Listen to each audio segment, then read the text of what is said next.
When people ask me what I'm most proud of during my time at Sewanee, I begin to describe my Bonner work, serving as a college counselor at Grundy County High School in Colmont, Tennessee. Growing up in Chattanooga, Tennessee, I attended Baylor School, a private college prep school. I am fortunate to have two loving parents that consistently put their children before themselves. My dad works tirelessly day after day and still managed to have enough energy to play tennis with me after dinner. His work ethic and selflessness are probably his most admirable traits and continues to be the perfect role model as the father and husband I hope to be someday. My mom is my best friend and is my daily confidant who I know I can trust with any problem I am having.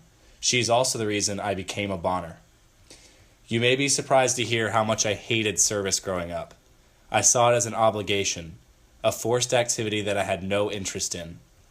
In an attempt to appease my mother, I reluctantly applied to the Bonner Leaders Program the summer before my freshman year at Sewanee. It was not exactly thrilled when I found out that I was accepted. But that all changed when I started working at Grundy County High School assisting Mrs. Jessie Kinsey in their college counseling office. Unlike the majority of my Bonner peers, I have only ever attended one service site throughout my 4 years of service as a Bonner. At first, it was the only one that fit my busy schedule that included tennis practice, writing for my Miami Dolphins website, and attempting to find my social bearings as a new student on a college campus. However, after just a few visits to Grundy, I realized that I would never need to visit another place. I was intrigued by the high school and its students who secretly were yearning for someone to help them reach their potential. A particular student at Grundy County High School made my transition to both college and a life of service a much easier one. An initially shy girl with a guarded personality, Morgan and I didn't exactly hit it off during our first meeting in the college counseling office. During my first week at GCHS, she criticized me for everything ranging from my different clothing to questioning why I was even at the high school to begin with. She wondered just how much I could help her and why I would even want to. Questions I was struggling with myself. It took some warming up to each other before we realized that all the things we had in common. Morgan was just as busy in the Grundy community as I was becoming in the Sewanee community. She worked every day at a community restaurant, was a member of the softball team, maintained tremendous grades, and took care of her little siblings every day both before and after school. After we moved beyond our differences, my fellow Bonner leader Molly Rogers and I were able to work with Morgan towards achieving her goal of attending college. We conducted mock college interviews, drafted numerous college essays, and helped her on the days when she felt like giving up. One day, after celebrating the completion of all her college apps, Morgan came out to Molly and I as one of the few gay students at Grundy County High School.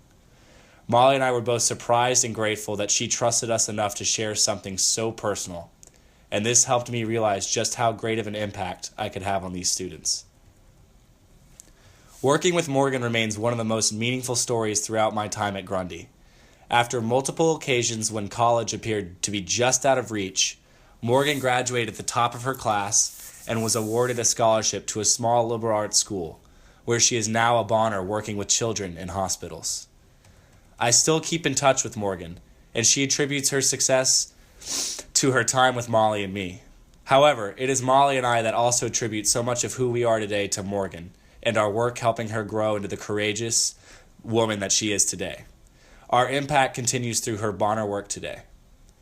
In addition to helping Morgan, my service at GCHS has incorporated an indirect component in addition to working one-on-one with students. I have focused my efforts at Grundy on boosting ACT test scores. A good ACT test score can drastically change the lives of GCHS students. Thus, I started a new academic initiative at Grundy called ACT Now.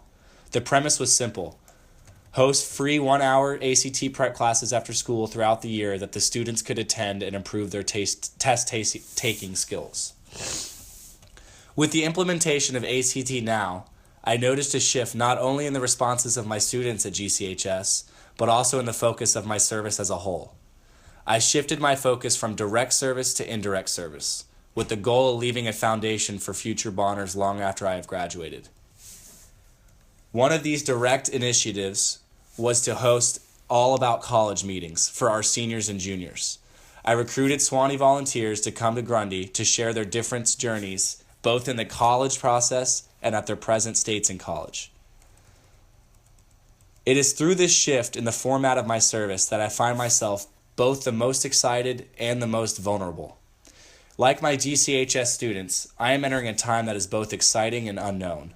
The thought of leaving Sewanee and simultaneously Grundy makes me both sad and thankful for having such a life-altering opportunity. I have grown with my students at Grundy County and have learned more from Mrs. Jessie, Mrs. Jones, and the member of that community than I ever could have imagined as I grudgingly walked through those glass doors almost 4 years ago. As a person, I consider my time as a Bonner to be the most enriching and maturing path that I have taken as a student during my time at Sewanee. I leave this place not only with a better understanding of the world and what it means to serve compassionately, but also with the desire for more.